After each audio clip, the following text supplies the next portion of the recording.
That Google just dominates the search engine market, but there are some frustrated users out there who are actually turning to an alternative searching option, or maybe even options, while using a little hack as well. For example, we searched on Google pillows for side sleepers. You know what pops up?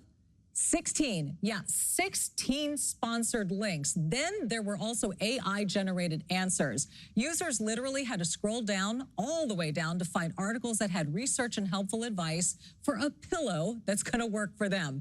You're doing all this work.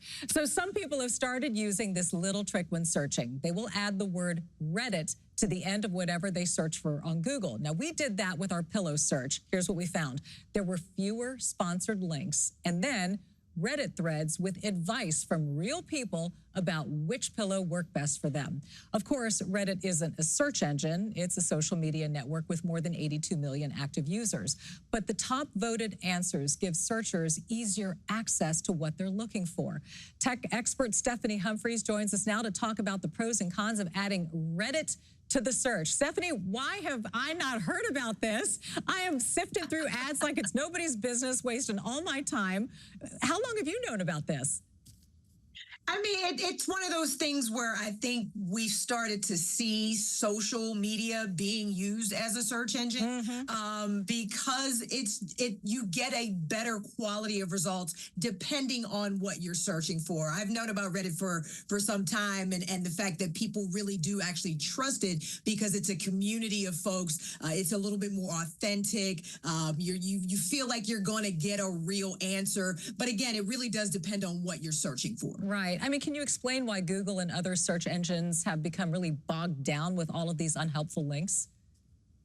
Well, a couple of reasons. First are the ads that you just mentioned. Yeah. I mean, at this point, anyone can pay to get to the top of a Google search. And unfortunately, the cream doesn't always rise to the top. If you have enough money, you can get to the top of the search. And a lot of those folks that are doing that aren't the most helpful links. The second thing is SEO. That's search engine optimization. That is all of the sort of alchemy and algorithms around how things bubble up to the top. So if you have certain links on your website, or if you use certain keywords in your website, that SEO is going to bubble you up to the top. That used to be something that only major websites could afford to do. They had specialists that worked there, that worked very hard to make sure that their website showed up first. Now everybody knows how to game the system. So a lot of people are manipulating SEO to get to the top of the search as well. And those aren't the best websites either. Right. And people are so frustrated with misinformation out there. So how trustworthy, or let's say misleading, are the AI-generated answers that are now appearing at the top of search results?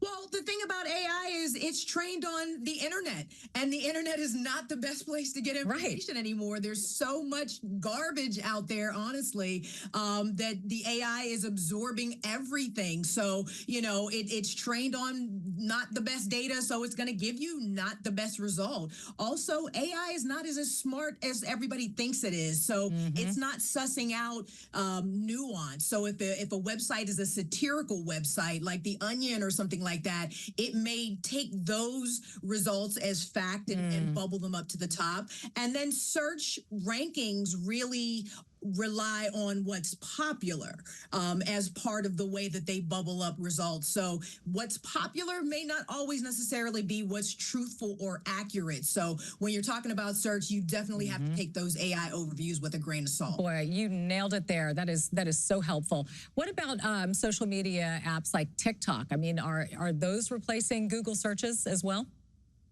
We are seeing TikTok, Reddit, YouTube, Instagram, a lot of them, especially with younger people like Gen Zers, like 24% of people use social media as their primary search engine. I think a lot of that has to do with the fact that a lot of folks are mobile first, so they only use their phones to access the internet. And search on a mobile phone is a little bit clunky. It's a little hard to navigate as opposed to a really slick application like TikTok. And you're already on TikTok anyway, so you can just pop something in the search engine to look for it and find it that way. So a lot of people really like the convenience, I think, of social media and the authenticity as well. Yeah, well, you've definitely given us some food for thought here, and we're going to shake up and change up how we search for things. Stephanie Humphrey, thank you so much for narrowing down these options and showing us what's available. Fanchon? Wow, Thanks definitely so much for having me. eye-opening. Eye-opening indeed. Thank you, ladies.